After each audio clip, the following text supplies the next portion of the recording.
All right, today we are doing interviews for a restoration company in Arizona, and I'm just having them back their vehicle up into the empty warehouse they had set up for me. And then I got to back up my vehicle, which is the concept of work smarter, not harder. I don't always get to do this, but when I work with blue collar companies, it is awesome because usually they have large garage doors and bays that I can pull things into, and then I don't have to break out carts. I can just open up the doors, start pulling out equipment. The process for me is kind of find your composition visually and then get your tripods out where you know you're going to set up. I bring these stools with me to every shoot because, occasionally you get stuck with like those high back office chairs that look generic and not the best. And so I like using these stools I just picked up from Walmart. They fold out, they're super light, and just a great asset to have. It's right here. And I just got this tool chest. I know I'm not really showing it too well in this shot, but I just got this 52-inch tool chest from Harbor Freight, mounted it with straps and everything else into the van, and it is awesome for organization and just extra security. I locked the van and I locked the tool chest. So this is the very first shoot that I get to use the M1 Enhanced by Hollyland. It's this monitor that's in my hand. And I've used their transmitter and receivers, the 400S Pro, and I still have the 400S Pro on my camera.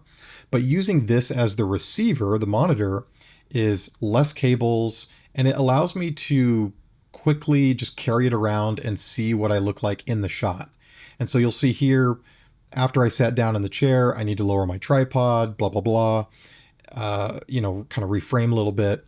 But it's much more difficult to do that even if I had a different camera with a flip out screen, or if I mounted the monitor on top of the camera and faced it, it'd be a little far away for something like this. And so just being able to hold the M1, there's no cables, there's just the battery on the back, is honestly really, really nice. So I think I'm going to use this on every single shoot moving forward. And I'm just installing it on a little light stand here. That way it's lightweight. I can move it around, adjust the height. But in some situations, I'll use this as a client confidence monitor. And then other situations, I'll use this for myself as a director's monitor if I can't get a view of my camera screens. But for this shot specifically, we'll go ahead and give it to the client so that they can see how they look during the interview. And I just realized here the stool needed to be on the other side so that the client is facing the right direction. So also, I'm using the M1 Enhanced by Hollyland to just kind of see where my light stands are, so I don't have to walk back and forth and see if they're in the shot, where they need to be. So I'm just looking at the monitor as I move this light around. Here's the client, the owner of the company, and he'll be one of 4 interviews today. So I just brought him over so I could quickly see, if my framing is good for his body type and his height and all that stuff. And I just had to make a few small adjustments. Let's do this. Let's just get a backup mic on you real quick. Okay. Unbutton both buttons just for a second. Okay. Button back up. Cool. So we're going to go to here. That's my backup. And then if you reach up your shirt and then pull that cable through till it's good. Okay. And then you can button back up. Wait, you don't want to reach up my shirt? You didn't pay extra for that. I gave you the option. This is true. You're right. Well played. And so here's the shot with my lights off. I have a Aperture Lightstorm 60X I just turned on camera left. And then camera right is a Nanlite 300B Mark II.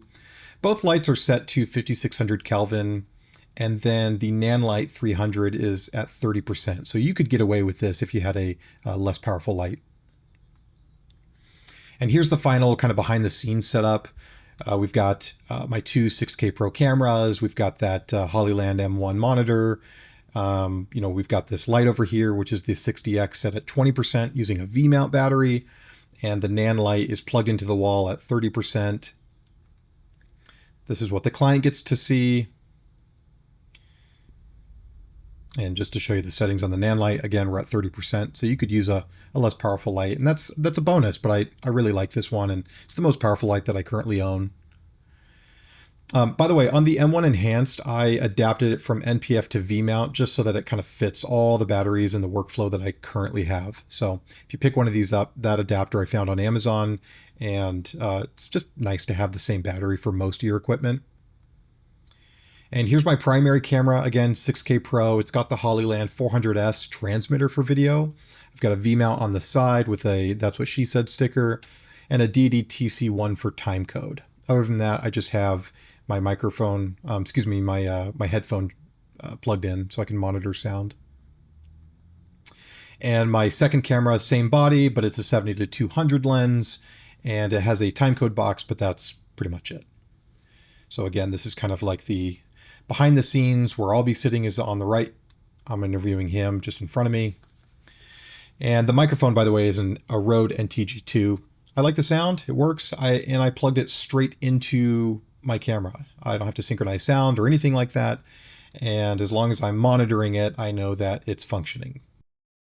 So here I am in the interview. I know a lot of people don't like to do the interview, or they want to hire crews. So you'll have a director who's kind of conducting the interview, and then you've got the camera crew. But as primarily a solo videographer DP, I really enjoy setting up my cameras and the lights and the audio and conducting the interview. As crazy as that sounds, I actually enjoy doing it. There's a lot of people that will do the interview, and after everything the talent says, they say, "Awesome, good job, that was great," and you have to cut that out. I've just kind of perfected the art of staying silent after they give me an answer, and that has helped me immensely when it comes to editing. I'm an immigrant to this country who came here with my family as a religious refugee, escaping harder times, hoping for better opportunities.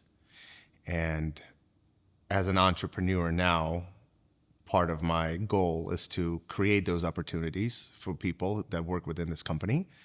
Part of my job is, of course, moving equipment. So I guess that is the downside of being on my own. It's not like I can just ask, one or a few people to help me bring equipment up, but it's not the worst thing. There's no elevators in this building, so I am going to take all of the tripods, these light stands, my microphone, all that jazz. They got to get moved upstairs, but that's not the worst thing in the world. Also, don't flame me for my lack of sandbags. It's just me and one person, so I'll just tell them, watch out. Don't bump your head. Don't push the stand over. Here is the next room. So we're going to use this room for 2 interviews, and I will be flipping the room from one side to the next. This first one, we're going to focus on that blue wall and the bookshelf. And that'll look really nice. And on the next one, I think I'm going to go with this angle up against the wall, looking at the doorways here on the offices. Again, I get to use the M1 Enhanced to see what that shot looks like. It's a little bit easier to do this, especially when you're solo. And this is my final setup. I think paying attention to detail, you have to follow the processes and the SOPs that you have set up in the company, because those are the Bible really of how you get things done. And are you following every step? So as you can see, looks good, sounds good, but we're going to go ahead and flip the room. So I pushed my tripods up against this wall here, and this ended up being one of my favorite of the interviews in terms of like how it looked. I thought the lighting was perfect, the contrast, just everything on this particular shot looked really, really good. And as you can see here, I am using the monitor for me. I'm not letting the client see themselves. And that's because I was off to the side. I couldn't see my cameras. So this helps me just know that they're recording. I think it's easy to take yourself really too serious sometimes. And in the service that we provide, we are around people that have had some form of disaster that's happened to them. And so, to approach the jobs and interactions together, when you see destruction, we're there to bring something positive. We're there to rescue. We're there to do a great job to help them see the light at the end of the tunnel. And the last shot of the day, we are in a smaller office.